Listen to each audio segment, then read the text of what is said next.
ಮಾಡೋದಕ್ಕಾಗೋದಿಲ್ಲ ಮಹಾದೇವಿ. ಮಹಾದೇವಿ, ನಿನ್ನ ದೃಷ್ಟಿಯಲ್ಲಿ ಗಂಡ ಅಂದ್ರೆ? ನನ್ನ ದೃಷ್ಟಿಯಲ್ಲಿ ಗಂಡ ಅಂದ್ರೆ ನನಗೆ ತಾಳಿ ಕಟ್ಟಿದ ದೇವರು, ನನ್ನ ಪಾಲಿನ ಆರಾಧ್ಯ ದೈವ.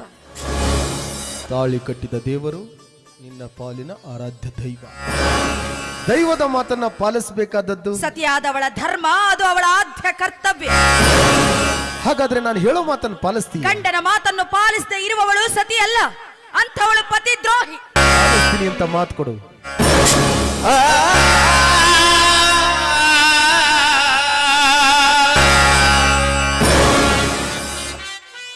ಮಾತಿನ ಮರ್ಮವನ್ನು ಏನೆಂದು ಅರಿಯದೆ ವಚನ ಕೊಟ್ಟು ವಚನ ಭ್ರಷ್ಟಳಾಗುವುದಕ್ಕಿಂತ ಮಾತಿನ ಮರ್ಮ ಏನೆಂದರಿಯುವುದು ಒಳ್ಳೆಯದಲ್ಲ. ಹಾಗಾದ್ರೆ ಇದು ಹೇಳಿದೆ, ಪತಿಯ ದೈವ, ದೈವದ ಮಾತನ್ನು ಪಾಲಿಸಬೇಕಾದದ್ದು ಸತಿಯಾದವಳ ಧರ್ಮ ಅಂತ.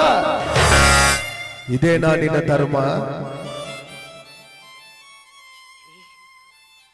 ನಾನು ನನ್ನ ಹೆತ್ತ ತಂದೆ ತಾಯಿಗಳ ಮೇಲೆ ಆಣೆ ಮಾಡಿ ಹೇಳ್ತೀನಿ, ನಿಮ್ಮದೆಂಥದ್ದೇ ಮಾತಿದ್ರು ನನ್ನ ಪ್ರಾಣ ಕೊಟ್ಟಾದ್ರೂ ನೆರವೇರಿಸಿ ಕೊಡ್ತೀನಿ ಅಂತ ನಿಮ್ಮ ಪಾದ ಸಾಕ್ಷಿಯಾಗಿ ಹೇಳ್ತೀನಿ.